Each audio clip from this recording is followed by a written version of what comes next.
रुक करते हैं हरियाणा की खबरों का। दरअसल हरियाणा के विधानसभा स्पीकर ज्ञानचंद गुप्ता से खास बातचीत की हमारे संवाददाता पवन सिवर ने। सुनिए। का बजट सत्र 5 मार्च से शुरू होगा और बजट सत्र की तैयारी को लेकर मेरे साथ खास बातचीत करने के लिए हरियाणा विधानसभा के अध्यक्ष ज्ञानचंद गुप्ता हैं। स्पीकर साहब, 5 मार्च से बजट सत्र शुरू हो रहा है, क्या तैयारी इस बार की? सर, कोविड के प्रोटोकॉल की अगर हम बात करें तो उसको किस तरीके से फॉलो किया जाएगा?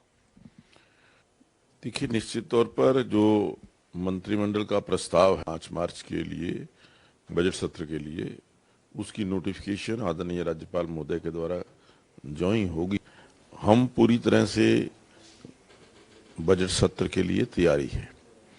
और जो प्रोटोकॉल की बात आपने कही, जो प्रोटोकॉल चंडीगढ़ प्रशासन का आज यहाँ पर लागू किया हुआ है, हम उस प्रोटोकॉल को पूरी तरह से पालन करेंगे। और मुझे जहाँ तक जानकारी है, अभी तक 200 लोगों को 2 गज की दूरी के साथ बैठने का प्रावधान उन्होंने इजाजत दी है। और वो अगर प्रावधान उस समय तक भी लागू रहता है तो हमें जो बजट का सत्र है वो भी पिछले बजट की सत्र के मुताबिक ही 2 गज की दूरी के साथ हमें करना होगा। और उस प्रावधान में हम ना तो कोई दर्शक दीर्घा के अंदर किसी भी व्यक्ति को इजाज़त दे सकते हैं, क्योंकि हमने सिटिंग अरेंजमेंट उस प्रकार से किया है, और ना ही जो हमारे पत्रकार साथी हैं, मीडिया के साथी हैं, उनको भी हम पूरी तरह से फिर हरियाणा निवास के अंदर ही उनकी व्यवस्था पिछली बार की तरह करनी पड़ेगी। इसके साथ ही विपक्ष जो है वो लगातार एक बात कह रहा है कि हम अविश्वास प्रस्ताव लेकर आएंगे। किसानों का जो मामला है, पूरे देश में जो किसानों का आंदोलन चल रहा है, उस मामले में विपक्ष अविश्वास प्रस्ताव लाने की बात कर रहा है बजट सत्र के दौरान। तो अभी तक विपक्ष का कोई प्रस्ताव मिला है क्या सर, और नियम क्या कहता है खासतौर पर अविश्वास प्रस्ताव को लेकर? नहीं, देखिए, जहां तक अविश्वास प्रस्ताव की बात है, अभी तक कोई ऐसी सूचना अविश्वास प्रस्ताव के बारे में नहीं मिली है। लेकिन अविश्वास प्रस्ताव तो विधानसभा की बैठक से 1 घंटे पहले यदि कोई नोटिस मिलता है तो ये अध्यक्ष की जरूरी है, अध्यक्ष के लिए, कि वो विधानसभा के अंदर उसको रखे। और यदि 18 सदस्य खड़े होकर के उस प्रस्ताव का समर्थन करते हैं तो फिर उसके ऊपर चर्चा होती है। चर्चा के लिए अलग से कोई दिन तय किया जाता है, कोई समय तय किया जाता है।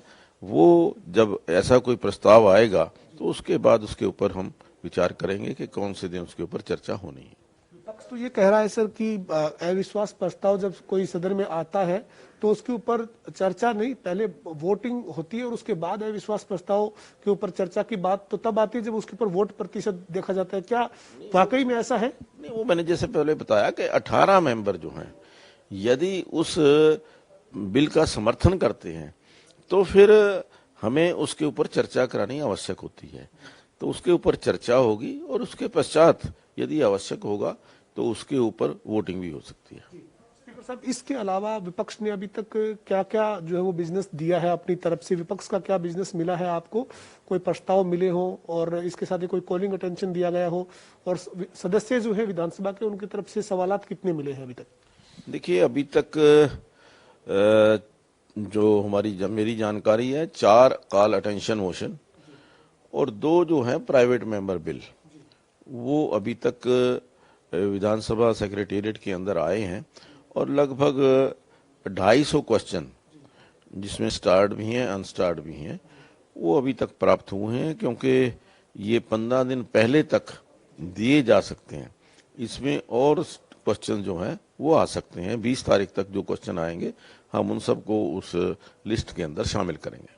आपने बताया सर 250 पर्सन अभी तक सदस्यों ने दिए हैं।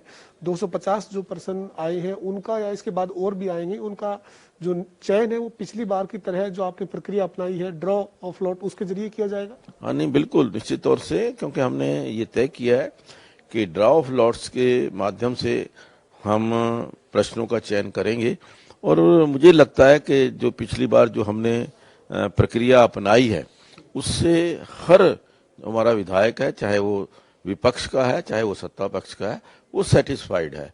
उनको लगता है कि हमें उसके अंदर ये भी प्रावधान है कि कम से कम जो भी क्वेश्चन देने वाले हमारे सदस्य हैं उनका एक क्वेश्चन कम से कम जरूर उसके अंदर स्टार्ट क्वेश्चन के अंदर आए। अनस्टार्ट क्वेश्चन का तो हम सभी का आंसर देते ही देते हैं। इसके साथ ही आपने एक कमेटी गठित की थी, पंजाब का नाम हरियाणा के जो नियम कानून बने हुए उनमें से हटाया जाए, उस कमेटी का अभी तक रिपोर्ट मिलने का क्या स्टेटस है? दूसरा, क्या इस बजट सत्र में पंजाब का नाम हरियाणा के कानूनों से हटे, ऐसा कोई आप विधेयक लाने की तैयारी में है?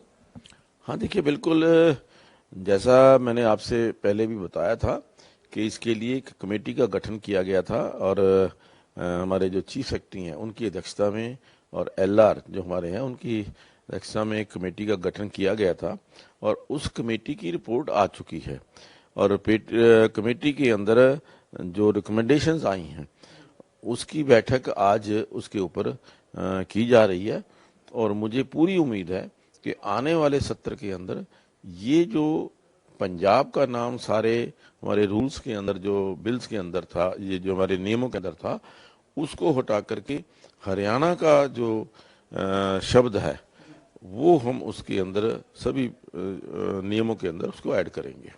अंतिम सवाल है सर, आपने कहा कि जो अविश्वास प्रस्ताव लाने की बात विपक्ष कर रहा है वो आपने नियम बताया कि किस तरह से वो ला सकते हैं, लेकिन सर हरियाणा विधानसभा का गणित क्या कहता है? अगर चर्चा के बाद वोटिंग की बात आती है अगर, तो फिर विधानसभा का समीकरण क्या है? इस वक्त कितने सदस्य इस वक्त विधानसभा के सदस्य हैं? सदन में कितने सदस्य हैं?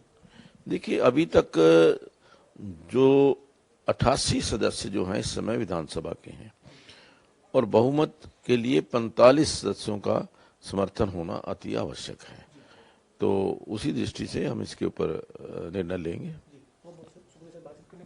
हमारे साथ हरियाणा विधानसभा के अध्यक्ष ज्ञानचंद गुप्ता थे, जिन्होंने 5 मार्च से शुरू हो रहे बजट सत्र को लेकर क्या तैयारी है इसकी जानकारी दी। साथ ही स्पीकर ने यह भी कहा कि अभी तक विपक्ष से अविश्वास प्रस्ताव नहीं मिला है, लेकिन विधानसभा के नियमों के मुताबिक सदन की कार्रवाई से 1 घंटे पहले भी अगर अविश्वास प्रस्ताव आता है तो उस पर सदन में 18 लोग अगर सहमत उस पर होते हैं तो उसके ऊपर चर्चा करवाने पर फैसला सदन की कार्रवाई के दौरान किया जाता है। वीडियो जर्नलिस्ट विजेंद्र सिंह के साथ पवन सिंह, जनता टीवी,